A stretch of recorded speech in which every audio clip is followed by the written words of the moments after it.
programa de estudios del curso de Derecho Procesal Civil 2. Habíamos visto ahí en la clase anterior ya el esquema del juicio sumario. También empezamos a ver los procesos específicos del juicio sumario y vimos el arrendamiento y desocupación. Entonces vamos a continuar con los mismos que establece el artículo 229 y el siguiente sería la entrega de bienes muebles que no sean dinero. Entonces vamos al artículo 244 del Código Procesal Civil y Mercantil. Ahí está compartido ya el link en el chat de la asistencia de entrada para que lo puedan ir llenando y tengan su asistencia de entrada. También unos minutos antes de finalizar la cátedra, vamos a compartir el link de asistencia de salida de la cátedra del día de hoy, más bien de la noche del día de hoy. También vi que en Classroom hay bastantes personas incorporadas, sin embargo, no así en la asignación del curso oficial de la facultad. Entonces, si hay algunas personas pendientes de asignarse, verifíquenlo con suficiente tiempo en control académico para que no tengan ningún problema con el reporte de sus notas. Entonces, nos adentramos dentro del juicio sumario de entrega de cosas y como principios de este juicio, nos establece ese artículo que cuando no proceda la vía ejecutiva, vamos a plantear el juicio sumario de entrada de cosas, siempre y cuando que no sean dinero, porque vamos a ver más adelante en el programa que para cuando son procesos que aparejan la obligación dineraria, está regulado más adelante el juicio ejecutivo en la vía de apremio.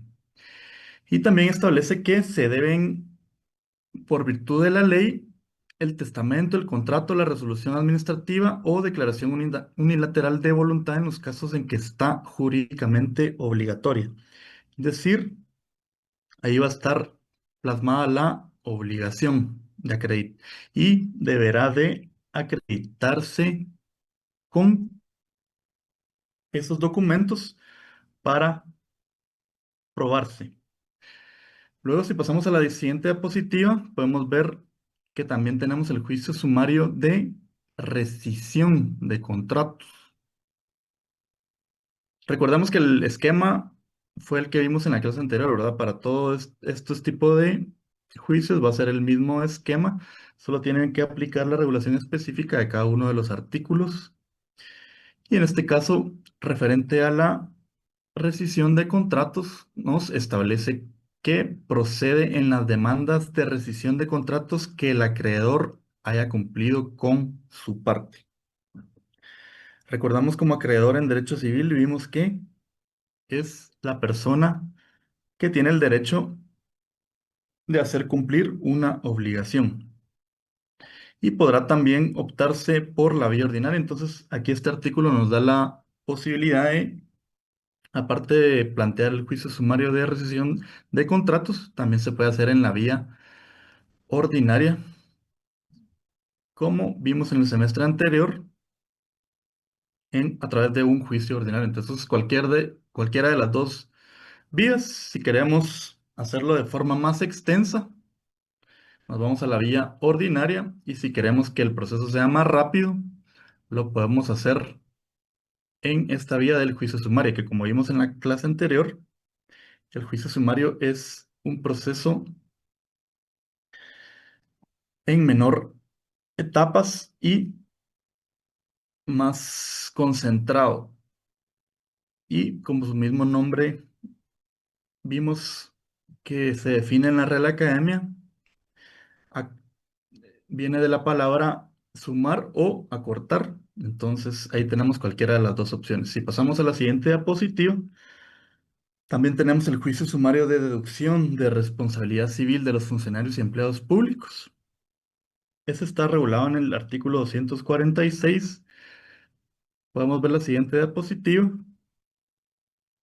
y nos indica ya la procedencia, que como primer punto se establece que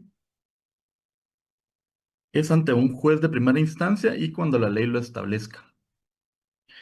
Cuando lo establece la ley, vamos a ver en distintos cuerpos normativos que podemos entablar la responsabilidad civil de funcionarios y empleados públicos. En el caso de los jueces y magistrados, este artículo nos establece que se va a plantear hasta la instancia superior. Es decir, si fueran jueces, la instancia superior son los magistrados de sala. Y en el caso, por ejemplo, de los magistrados de salas, la instancia superior sería la Corte Suprema de Justicia. Y también nos establece el artículo que, en caso de que sea la Corte Suprema de Justicia, nos vamos a remitir a lo regulado en la ley del organismo judicial. Esto lo encontramos en los artículos 246 y 247. A ver si alguien puede hacer favor de darle lectura al artículo 246. Artículo 246. Acción de responsabilidad. La responsabilidad civil de los funcionarios y empleados públicos procede en los casos en que la ley lo establece expresamente y se deducirá ante el juez de primera instancia por la parte perjudicada o sus sucesores. Muy bien, gracias. Entonces, como vimos ahí, como principio general ante juez de primera instancia, salvo que sean jueces, magistrados de sala y Corte Suprema de Justicia, y tenemos la competencia también en el artículo 247 que establece que la responsabilidad civil de los jueces y magistrados se deducirá ante el inmediato superior y que si los responsables fueran magistrados de la Corte Suprema, se organizará el tribunal que debe juzgarlos conforme al artículo 77 de la ley del organismo judicial, para que lo anoten ahí, que deben de integrarlo con ese artículo. También tenemos los recursos de apelación ante el Tribunal Superior y si fuese la Corte Suprema de Justicia, nos establece el artículo 248 que no cabrán más recursos que aclaración, ampliación y reposición. Entonces vemos aquí cómo no se aplican las normas generales de los recursos que vimos en el semestre anterior en los medios de impugnación, sino que incluso establece la procedencia del recurso de apelación únicamente para el caso de los tribunales que tienen una instancia superior y vemos que la Corte Suprema de Justicia nos limita a los recursos de aclaración, ampliación y reposición. Entonces ahí tenemos cuatro tipos de recursos que podemos plantear en este proceso de responsabilidad civil de funcionarios y empleados públicos. Es importante, como les mencioné en la clase anterior, que tengan claros, no de memoria, pero sí a dónde ir a fundamentarse para impugnar a través del recurso idóneo. Entonces seguimos con la siguiente diapositiva y pasamos ya a los juicios sumarios de interdictos. Antes de entrar a ver la regulación específica, debemos de tener claro qué significa la palabra interdicto, porque muchas veces cuando no tenemos fresco el estudio como lo vamos a hacer en este caso, Es un poquito difícil de acordarse qué significa esta palabra y muchas veces nos toman por sorpresa. Entonces, también es importante que no lo confundan con el estado de interdicción, ya que son palabras similares, ¿verdad? Son cosas totalmente diferentes. Y si vamos al diccionario de la Real Academia Española, el interdicto es un juicio posesorio, sumario o sumarísimo. Entonces, este tipo de procesos son respecto a bienes inmuebles. Vimos en los anteriores las entregas de cosas, son referentes a bienes muebles. Tenemos que ahí, si no lo tenemos claro cuáles son los muebles e inmuebles, darle una repasada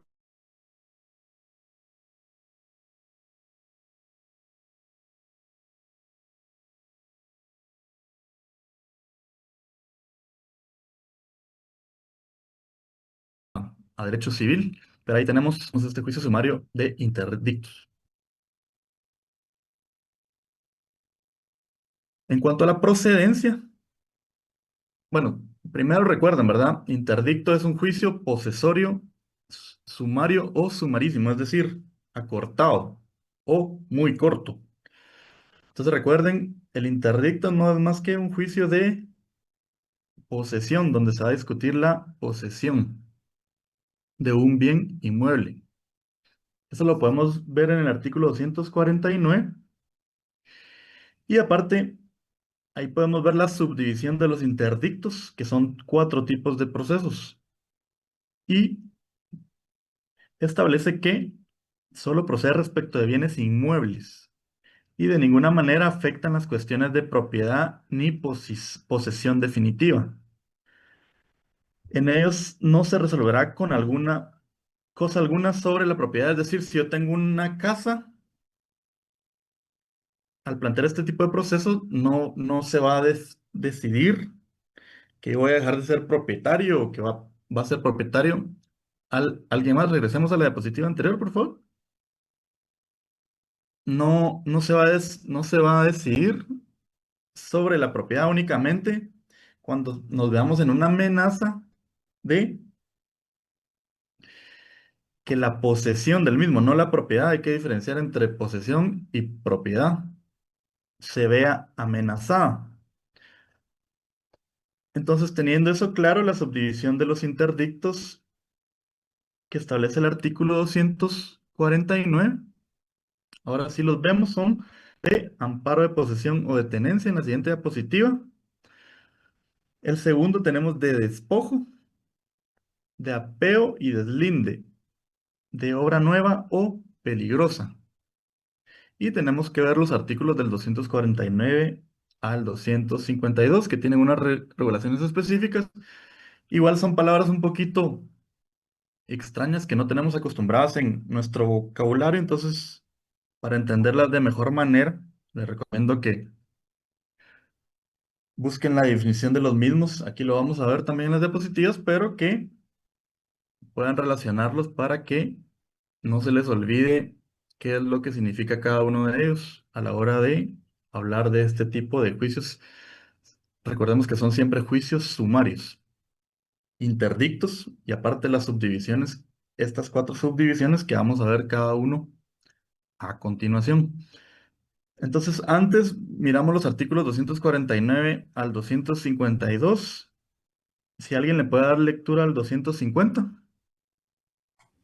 Artículo 250. Juicio posterior. El que ha sido vencido en el juicio de propiedad o en el plenario de posesión no puede hacer uso de los interdictos respecto de la misma cosa.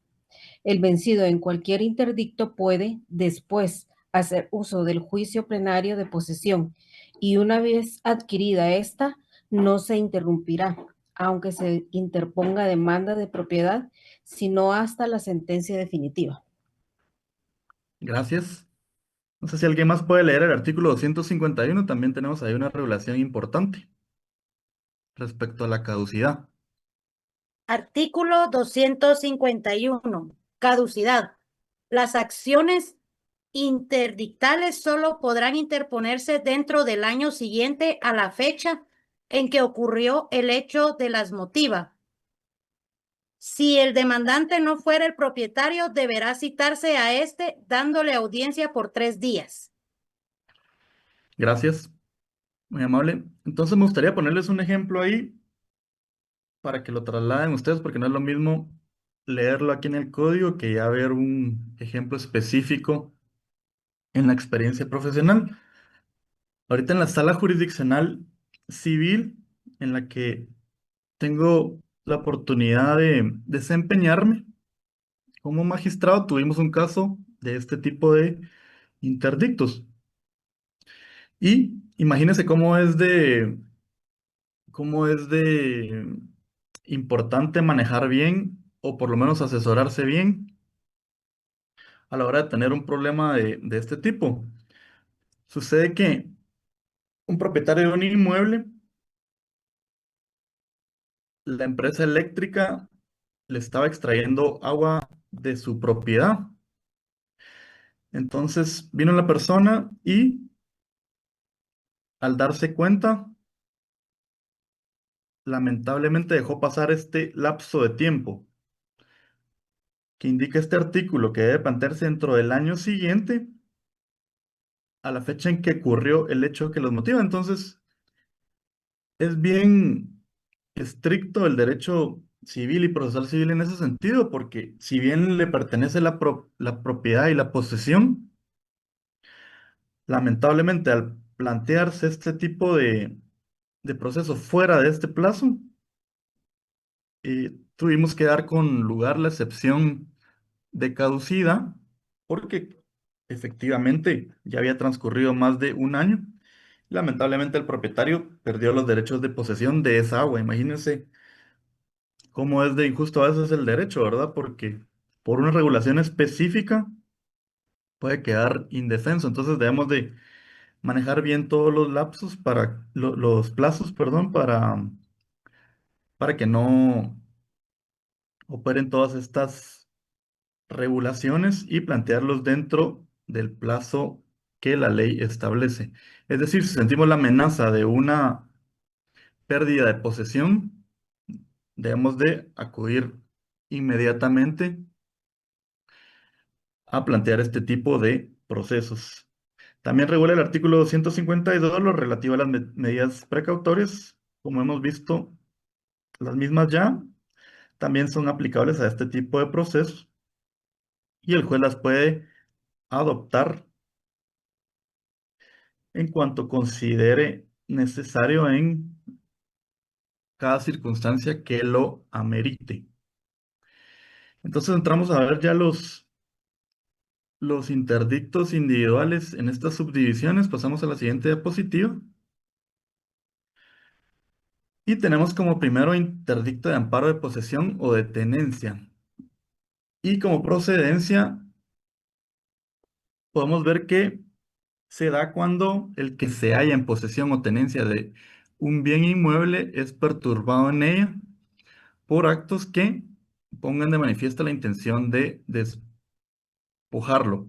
También podemos ver que el depositario, el administrador o cualquier persona que poseyera en nombre de otro puede pedir también que se le ampare en la tenencia o posesión, es decir, no solo el propietario, sino también estas figuras, como lo regula el artículo 253.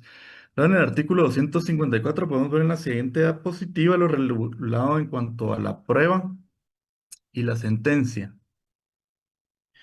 Entonces, respecto a la prueba, podemos decir que la prueba de la posesión o tenencia ha de contraerse al hecho de la posesión actual.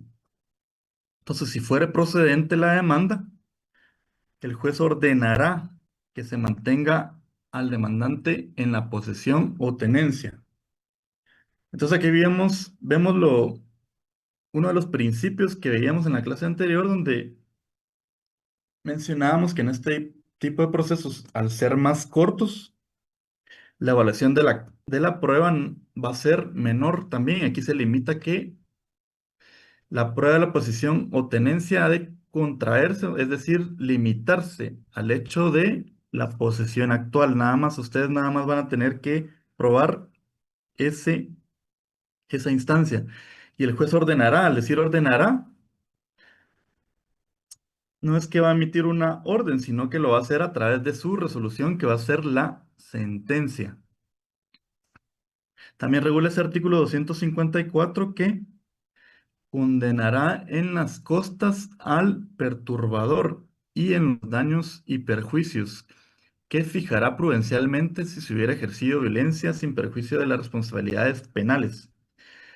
También lleva implícita una responsabilidad penal y se deberá, en esa resolución final, que es la sentencia, certificar lo conducente al Ministerio Público para que determine si hay un delito en ese tipo de proceso.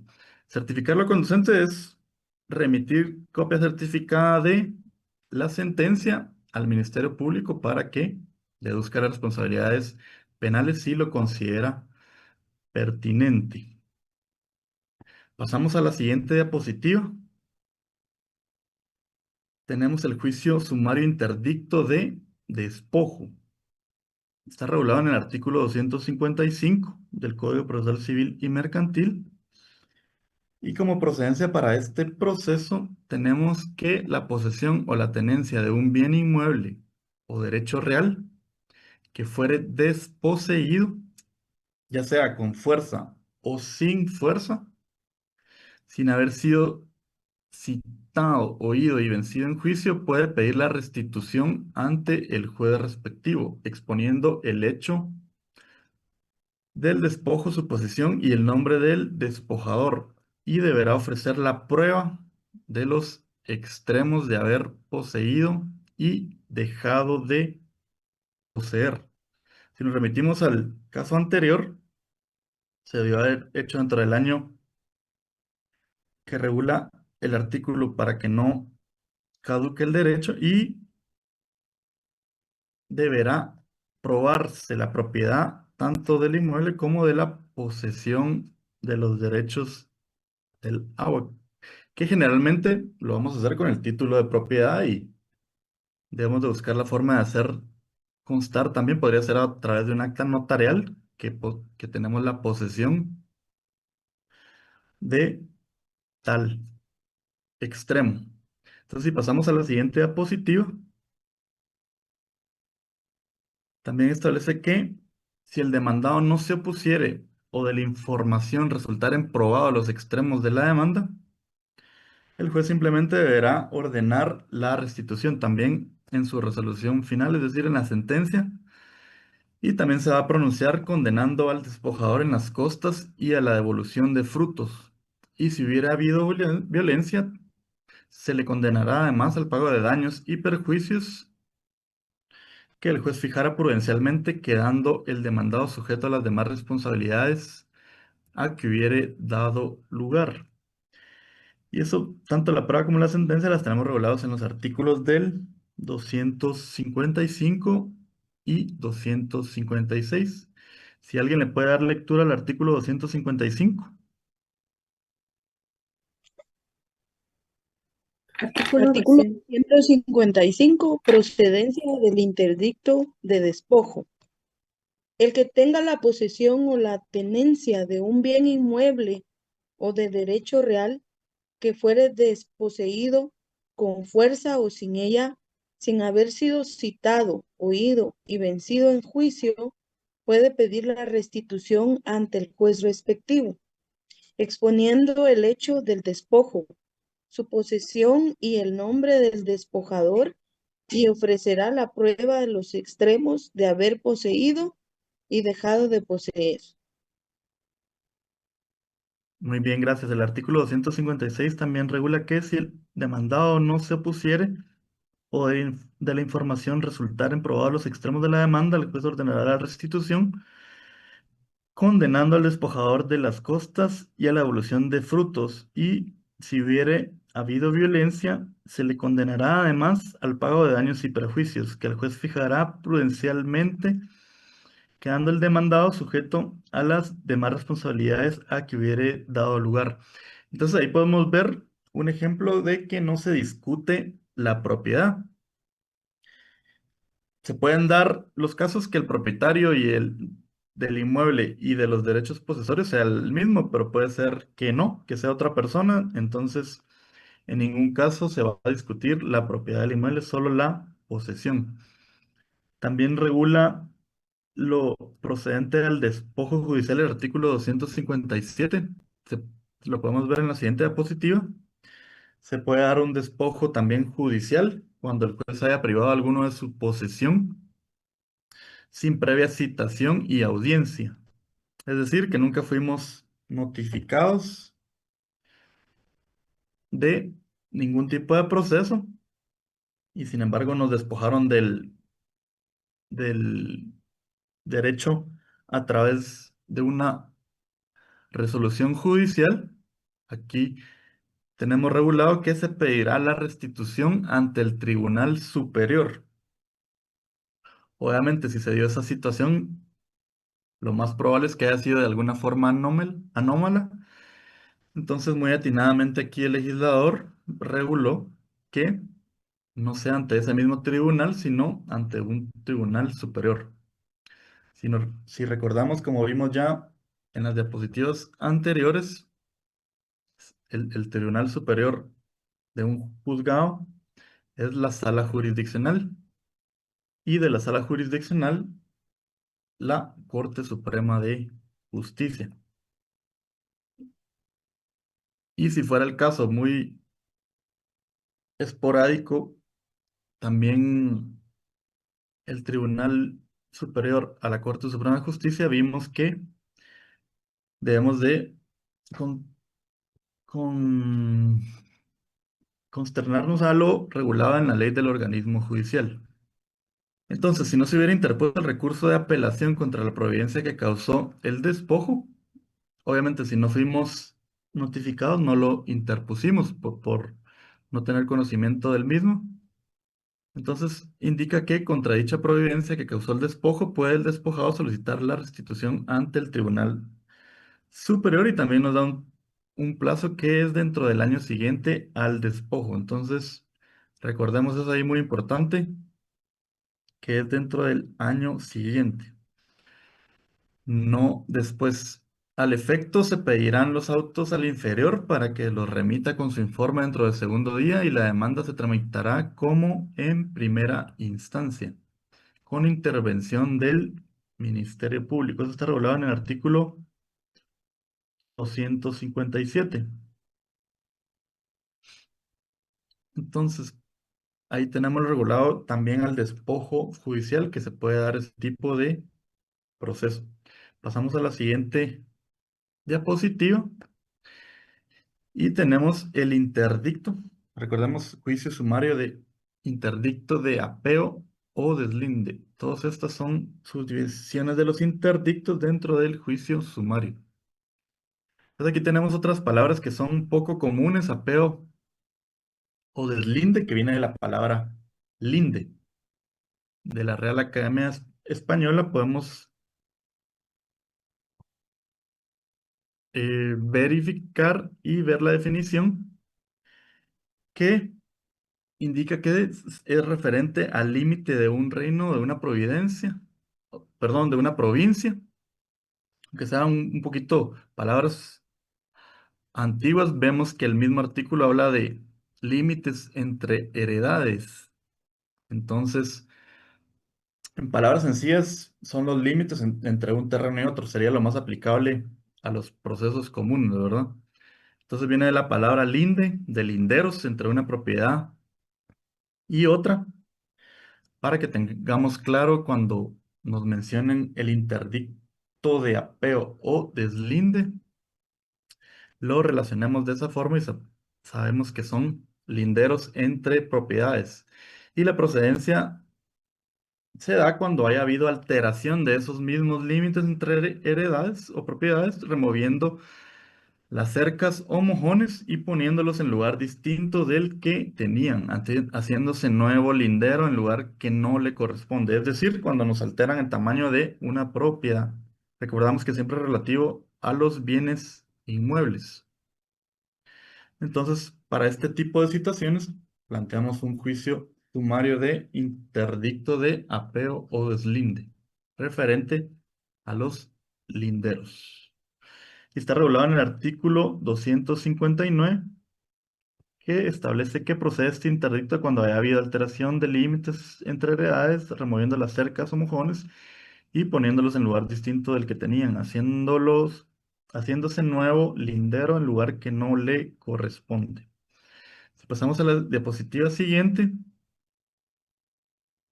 tenemos ya el contenido de la demanda en los artículos 260 y 261, también lo relativo a la prueba.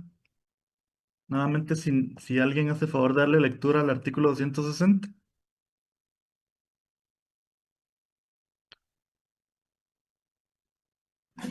Contenido de la demanda. En la demanda debe expresarse, primero, el nombre, jurisdicción, linderos y situación de la finca. Segundo, la parte o partes en que ha sido alterado el lindero. Tercero, el nombre de quién o quiénes han hecho la alteración, si se supiere, y los nombres de los colindantes que puedan tener interés en el apeo. Cuarto, el lugar en que se pretenda que deban colocarse los mojones, vallas o cercas, debiéndose acompañar los títulos y demás documentos que sirvan para la diligencia. Muchas gracias. Entonces, vemos ahí lo formalista, que es el derecho procesal civil, aparte de los requisitos generales de todo primer escrito inicial. Aquí tenemos requisitos específicos que debemos de llenar para este tipo de juicio sumario interdicto de apeo o deslinde. Y también es importante indicar que apeo o deslinde son sinónimos, ¿verdad? El diccionario de la Real Academia Española, que conforme a la ley del organismo judicial es el idioma de la ley, apear, de la palabra apeo, indica que es deslindar una finca. Entonces tenemos sinónimos como apeo o deslinde, referente a los linderos. Entonces relaciónenlo siempre para que no se les olvide en qué consiste. Relativo a la prueba, también tenemos pruebas específicas para este tipo de procesos. Lo podemos ver en la siguiente, perdón, en el artículo 261, que habrá prueba de reconocimiento judicial. Entonces aquí tenemos una prueba específica para este juicio sumario y el juez deberá practicar el reconocimiento judicial cuando se limitará a establecer si ha habido alteración de límites o mojones y quien la hizo o mandó se hiciera, conforme a las normas del artículo 174, previniendo a los interesados y a los colindantes que presenten en ella sus respectivas pruebas.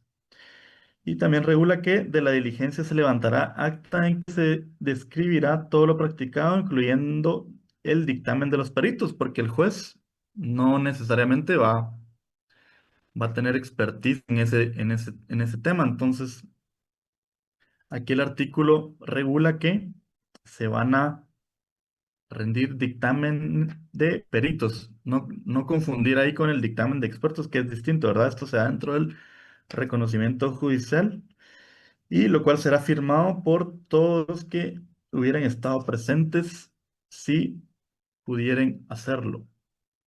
Posteriormente, en la siguiente diapositiva, vemos lo relativo ya a la sentencia.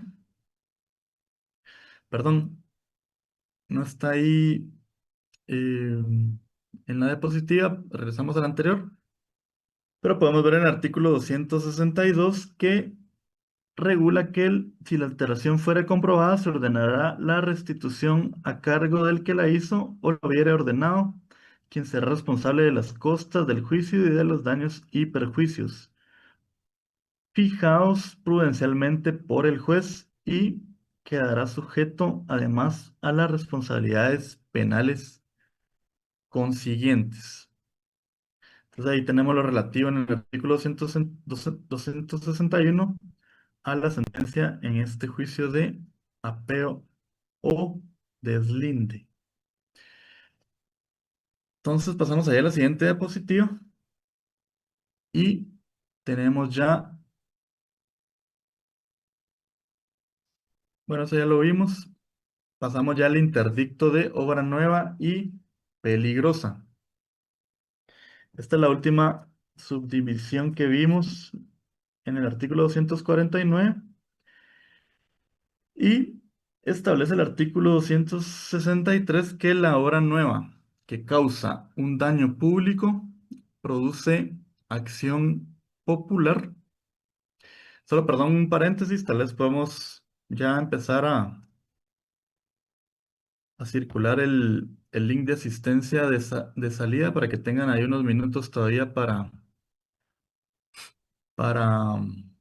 llenarlo y puedan llenar su asistencia de salida en los minutos todavía que restan de la clase.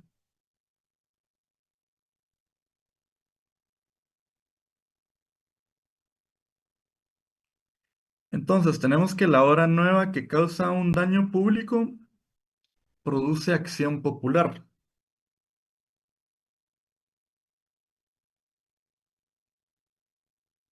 ¿Qué nos indica esto?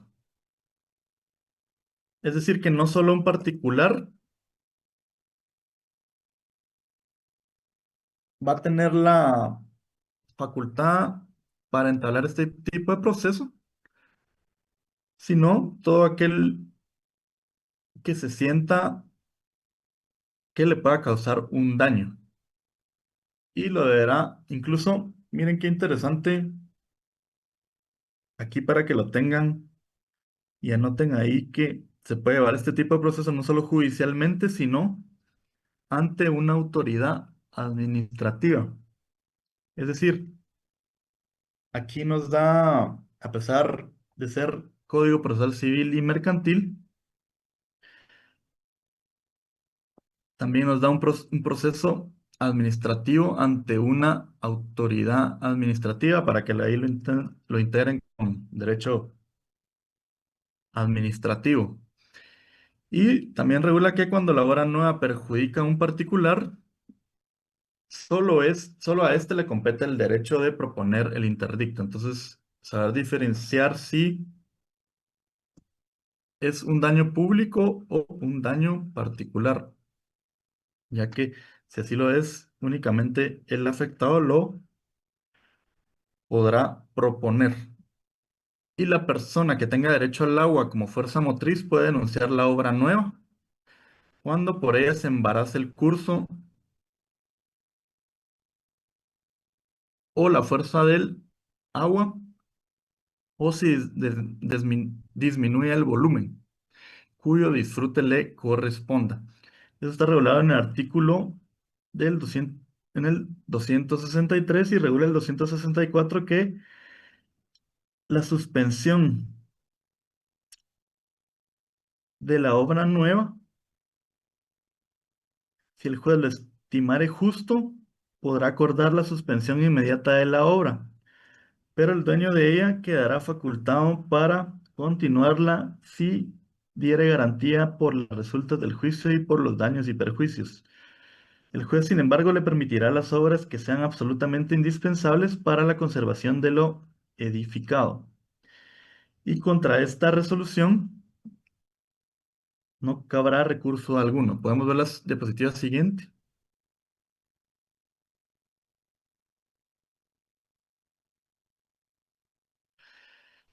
No cabe recurso alguno porque aquí podemos ver que es una resolución provisional hasta que se dicte sentencia. Entonces, tener claro ahí que es una resolución provisional. Por eso es que indica ahí que no cabe recurso alguno contra esta resolución. Más adelante vamos a ver que es distinto la resolución final en sentencia. Entonces, también está regulado en el artículo 265 lo relativo a la hora peligrosa. Si pasamos a la siguiente diapositiva, podemos ver que se regula que si la obra fuere peligrosa o la construcción por su mal estado pudiera causar daño o si existieran árboles de donde pueden provenir, el juez dictará en el acto las medidas de seguridad que juzgare necesarias o el derribo de la obra, construcción o árbol sin ulterior recurso. También ahí nos habla de sin ulterior recurso. Y en el artículo 265 está regulado. También tenemos en este tipo de proceso la prueba de reconocimiento judicial regulada en el artículo 266 y podemos pasar a la siguiente diapositiva. De igual forma, establece que al dársele trámite a la demanda, el juez ordenará el reconocimiento judicial de la obra, señalando día y hora para el efecto.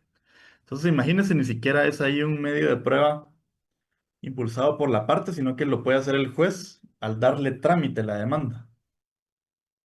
Y el juez podrá practicar inmediatamente el reconocimiento según las circunstancias sin necesidad de notificación previa a la otra parte, incluso sin necesidad de notificación.